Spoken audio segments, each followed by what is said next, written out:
Knight of the Seven Kingdoms is very much at its core the tale of Dunk and Egg, and given that we only really see the story through the eyes of Sir Duncan, it presents us with a view of Westeros we haven't really seen before. But in my mind, the story of Dunk and Egg is also the story of Westeros itself, as it heals from the fresh scars of the first Blackfyre Rebellion. But when you look at the tale in the macro of the whole of Song of Ice and Fire series, you can also argue it's about House Targaryen adjusting to its new reality, its new position in the dragonless world post Dance of the Dragons. With dragons at the core of what House Targaryen were, the very centre of their power, what we witness in Dunk and Egg is House Targaryen in this important transition point between the glory days of Aegon the Conqueror and Jaehaerys the Conciliator, and the very downfall of the house under the Mad King, leaving the Targaryens in the state we find them during the main book series. All this is very much reflected in the Targaryens we meet over the three novellas, especially the first, the Hedge Knight, which is what is being adapted into A Knight of the Seven Kingdoms Season 1. We have Targaryens longing for a return to that distant past. Others, despite the loss of power dragons gave the house, still acting with impunity and arrogance, and others who lament a future that can never be. So in this video, we're going to be taking a look at every Targaryen we meet during the Dunk and Egg novella The Hedge Knight, and thus those we will be seeing during the first season of A Knight of the Seven Kingdoms most of all. There shouldn't be any big spoilers for the story that will take place in the show, as this video is much more to do about their background, their history, and a little bit of analysis about their character and where they fit into the wider context of House Targaryen. But there may be some minor stuff such as titles and positions, given it's hard to do a video without them, and much of what I will talk about has been mentioned by HBO directly in Game of Thrones to some degree, but I will be avoiding discussing the actual events of the Hedge Knight itself.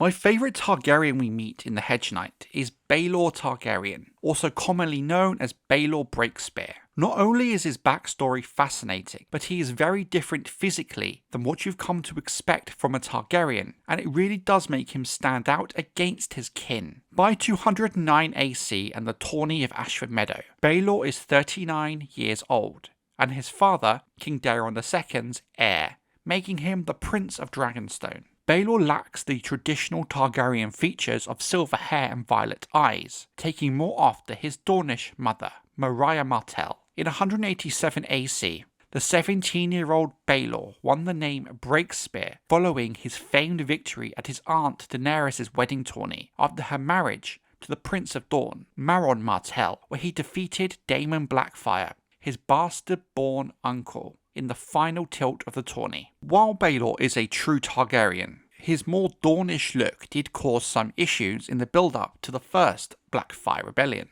Baelor's dark hair and eyes led to wariness from those who disliked House Martell and felt the Dornish were being given far too much power and preferential treatment after joining the Targaryen realm. Nobles from the Dornish marches in particular distrusted King Daeron and his heir Baelor, as the Marcher Lords were historically the biggest foes of the Dornish, and disliked their presence immensely at court. During the first Blackfyre Rebellion, Baelor would distinguish himself and become a legend even to this day by leading a host of Dornishmen and Stormlanders, a marvel of a feat in itself given the historical animosity between the two regions. The joint force attacked the rear guard of Daemon Blackfyre's rebel army during the Battle of the Red Grass Field in 196 AC. Baelor's forces smashed the rebels against the shield wall of his brother, Prince Maekar, inspiring a song about the hammer and the anvil. It is said that Baelor and his brother's role in the battle were instrumental in its outcome. At some point after the rebellion, in 196 AC, Baelor was named Hand of the King and Protector of the Realm to his father,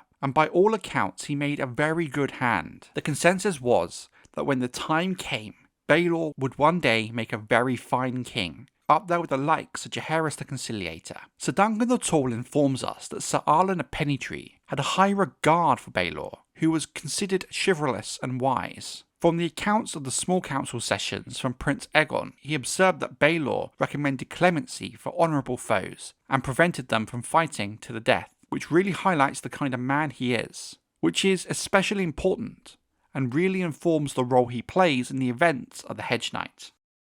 Maekar Targaryen is the fourth son of King Daeron II, and thus the youngest brother of Baelor Breakspear. Born in the year 174 AC, he is 35 years of age at the tourney at Ashford Meadow in 209 AC. Given he was the fourth son with seemingly very little to inherit, he was given the Targaryen summer palace in the Dornish Marches, Summerhall, as his own seat. Thus he was known as the Prince of Summerhall. Maekar was a very capable army commander and warrior who gained his reputation during the first Blackfyre Rebellion. He was a powerfully built man and wore a beard, giving him a very commanding look, which is surprising given his position as the fourth son. Unlike his elder brother Baelor, who took after their Dornish mother, Maekar very much took after their father, and thus had the violet eyes and silver hair traditional of House Targaryen. Maekar had straight hair and a square-cut beard, both being the colour of silver with a hint of gold. He was very thickly built and powerful looking. No man would be wise to pick a fight with him.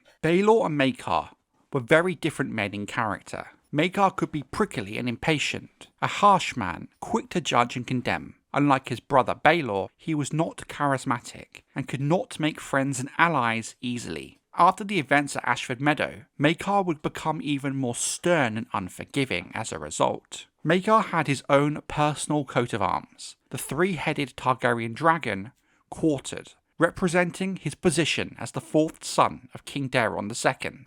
He often wore armour decorated with black curved dragon's teeth along the shoulders and down the back, and a crest of his helm had dragon's teeth as well. His favoured weapon was a huge spiked mace and shield. During the first Blackfyre Rebellion in 196 AC, when he was only 22 years of age, Maekar served as one of the Targaryen commanders alongside his elder brother Baelor. It was his shield wall that held against the mad charge of his uncle, Sir Aegon Rivers, better known as Bitterstill, in the Battle of the Red Grass Field, when his brother Baelor Breakspear attacked the army from the rear with a host of Stormlanders and Dornishmen. Maekar rallied what remained of Lord Donal Arryn's vanguard and made an unyielding anvil against which the rebels were hammered and destroyed, and the battle was won. Later a song about this hammer and the anvil was made about the battle, with Baelor as the hammer and Maekar as the anvil. Nevertheless, Maekar felt unappreciated for his role in the battle. The victory was more attributed to his brother and the errors of Daemon Blackfyre than to his efforts, which objectively is a fair assessment. While indeed Baelor's role and the errors of the Blackfyres did allow for Maekar's actions, he still needed to possess the strength and courage to do what he did. In other things, he also stood in the shadow of his brother,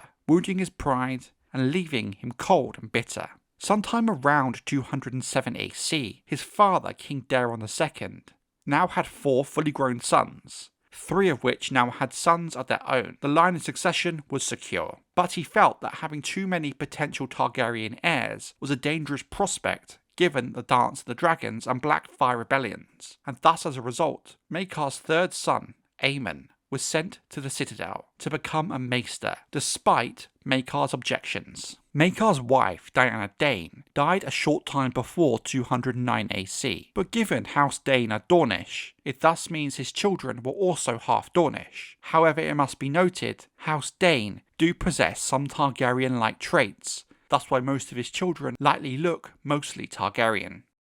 Prince Valarr Targaryen, known as the Young Prince, is the eldest son of Baelor Breakspear and his wife Lady Jenna Dondarrion. We are not sure of his exact age, but some contextual clues suggest that by 129 AC and the tourney at Ashford Meadow, he is likely somewhere between his late teens and early 20s. Valarr is married to Kira of Tyrosh, but they have no children, with all of their sons sadly being stillborn. Valarr is said to look very much like his father Baelor, though he was smaller and thinner. He had his father's brown hair, but with a streak of silver gold Targaryen hair running through it, giving him a striking appearance. He had blue eyes as well, which is not uncommon among members of House Targaryen. Valarr wore black armour and carried a black lance during tourneys. His horse was also black, as well as its trappings. Atop his black helm was a 3-headed dragon of House Targaryen enamelled in rich red. He also had his own personal heraldry, the normal Targaryen dragon with a red border.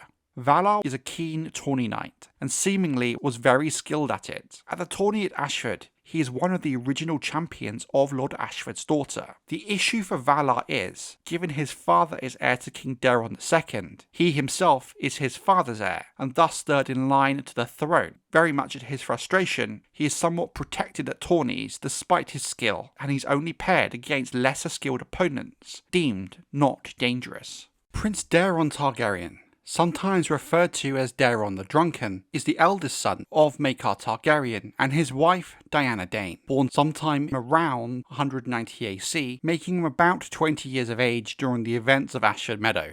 Daeron very much stands out among the Targaryens in The Hedge Knight, given he's one of the very rare Targaryens who legitimately had prophetic dragon dreams, with these dreams playing a huge role during The Hedge Knight, and arguably throughout the narrative of the rest of the novellas. Surprisingly, despite Daeron's possessing this ability to dragon dream, in most other aspects he seems very much un-Targaryen. He had sallow skin, sandy brown hair, and a blonde beard. Daeron was not much of a knight either, disliking horses and swords, which is very key to his role in The Hedge Knight. Despite not being well suited to martial pursuits, and thus tourney combat, Maekar sends his sons to the tourney at Ashford Meadow, hoping they would outshine the sons of his brother, Baelor Breakspear. As he was uninterested in participating in the tourney, Daeron stole away from his escort, which is one of the key instigating events of the plot of The Hedge Knight.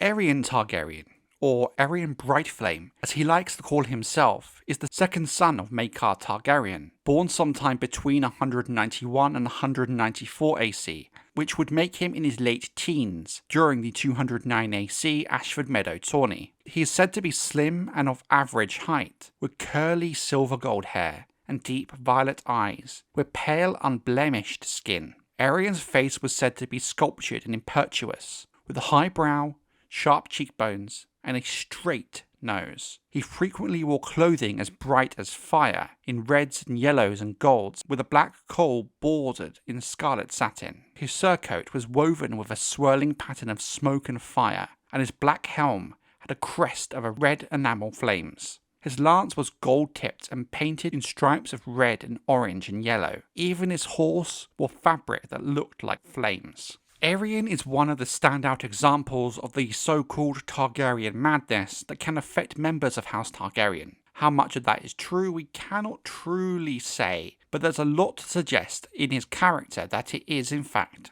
true. He is known to be cruel and arrogant. Most of all, he thought he was a dragon in human form. Reportedly, he was also a dabbler in the black arts as well. According to Ryman Fossaway, who was present at Ashford Meadow, the prince was all smiles and courtesy in front of his father Maekar, but Aerion's true nature showed in front of others. Prince Daeron, his elder brother, also describes Aerion as quite the monster. This is backed up by the fact Aerion once threw his younger brother's cat down a well, and once threatened to mutilate him in his sleep one night, so he could become a sister he could marry. Aerion is a skilled tourney knight, and while he does have the ability to win, he resorts to dishonourable and dirty tactics. Aerion is truly a central character to the story of The Hedge Knight, very much acting as the villain and antagonist of the tale. Despite all this and his arrogance, he really makes a villain you love to hate. There are other Targaryens who are mentioned or are important to the context of the story of The Hedge Knight. For example, the king during 209 AC is Daeron II, who's currently ruling a realm with fresh wounds from the first Blackfyre Rebellion, a realm very much still divided with resentment and bitterness between the two sides. He is known as Daeron the Good, and on balance he was one of the better kings of Westeros, especially when you consider that his father, King Aegon IV, Aegon the Unworthy, was arguably the worst king Westeros ever saw. So on balance he was a great improvement over his father. Other than the Blackfyre Rebellion, the most significant event in his reign was via the marriage of himself to Maria Martell, the sister of the Prince of Dawn, and then the marriage of the Prince of Dawn to Daeron's sister Daenerys, which finally brought Dawn into the realm of House Targaryen. We also hear about Baelor and Maekar's other brothers, Aerys and Rhaegal, neither of which are really that important to the narrative of The Hedge Knight or the novellas. But Aerys is said to be a clever and well-read man who is very much more interested in his books than politics or even the bed of his own wife. Rhaegar we know very little about, but we do know he was said to be meek, mad and sickly. It's widely believed at court that Rhaegar was crazy, as he had been seen dancing multiple times naked through the Red Keep. So while he was crazy, it's a very different kind of madness than that of, say, his nephew, Aerion. Maester Aemon is likely the most recognisable character in terms of the main books, given he actually appears in the main books. He is the third son of Maekar Targaryen, and while we don't physically see him in the novellas, we do hear of him via others, given that at this time he would be at the Citadel in Old Town, training to become the Maester we know during the events of the main book series. I think it's also fair to bring up the likes of Bloodraven, Brynden Rivers, who again does make an appearance in the main book series. He is an interesting part of not just the novellas, but the time period as well. As it is around 209 AC, he truly comes to political prominence. Being one of the Great Bastards, Brynden sided with King Daeron II against their half-brother Daemon Blackfyre during the rebellion. In fact, his role in the Battle of the Red Grass Field is arguably as, if not more important than that, of Baelor and Maekar, given it was Bloodraven who killed Daemon Blackfyre before fighting a one-on-one duel with his other half-brother and lifelong rival, Aegon Rivers. But it is now that he's starting to become the centre of politics in Westeros. Brynden Rivers was an albino, marked by milk-white skin, long white hair, and red eyes. A distinctive red wine-stained birthmark covered the right side of his face, stretching from his throat to his cheek. The striking feature earned him the nickname Bloodraven, as the mark was said to resemble a raven painted in blood. Brynden was a shade under 6 feet tall, thin, gaunt, with a grim and foreboding aspect. His sharp, vaguely sinister features contrasted with the more martial appearance of his half-brothers, especially Daemon Blackfyre and Aegon Rivers. Though not as tall or muscular as they were, Brynden was far more cunning, known for his keen intellect and ruthless pragmatism. Brynden lost his eye during the first Blackfyre Rebellion, and chose not to conceal the empty socket, wearing it as a mark of both survival and warning. He kept his straight white hair shoulder length, brushing it forward to partially cover the wound. Though he carried the Valyrian steel longsword Dark Sister and was a skilled swordsman, Brynden was even more renowned as an expert archer. Wielding a tall wielded longbow, feared and respected in equal measure, Brynden was rumoured to be both a sinister sorcerer and a master spy, earning him the title Lord Bloodraven. It was said he ruled the realm with spies and spells, and the people coined a riddle about him. How many eyes does Lord Bloodraven have? 1,000 eyes and one. The haunting song 1,000 Eyes and One immortalised this legend, cementing Brynden's reputation as the kingdom's most mysterious and watchful lord. Of course, there is one more key Targaryen in the Hedge Knight, but due to the spoiler-conscious element of this video, I can't really talk too much about them as a result. So if you don't want any spoilers for A Knight of the Seven Kingdoms, this is your warning. We are of course talking about Egg, or in other words, Aegon Targaryen, Sir Duncan the Tall's squire. The relationship between Dunk and Egg is truly the heart of the story. We see very much each of them help each other grow as time progresses. Aegon is bold, compassionate towards animals, and well educated. He was known to lie and with a quick retort. However, he was also proud of being a noble and a member of House Targaryen, and the legacy that holds. Some considered him insolent, given his very forward manner. Maester Aemon, his elder brother, is who gave him the nickname Egg. He believed that Aegon had an innocence and sweetness to him. Out of all of Maekar's sons, it seemed that Aegon and Aemon were the closest. His relationship with Aerion, and Aerion's innate cruelty to others, even directly targeted at Aegon, is a key instigating point in the story of the Hedge Knight, and is why Aerion becomes the true villain of the story. There are of course other Targaryens mentioned throughout the novellas, and of course some others that in ways do make appearances. But in terms of the Hedge Knight, and thus season 1 of A Knight of the Seven Kingdoms, that should be all the Targaryens we meet, unless HBO are going to include others that are not part of the original text. Which of these Targaryens are you most looking forward to seeing come to life? I'm personally really excited to see live action Aerion. I think he's a really great A Song of Ice and Fire style villain, the kind of villain you love to hate. and one I think will become a fan favourite. Baelor Breakspear has also been a long time favourite of mine, given the kind of character he is, and how he fits into the story of the Hedge Knight, and the wider context of Westerosi history.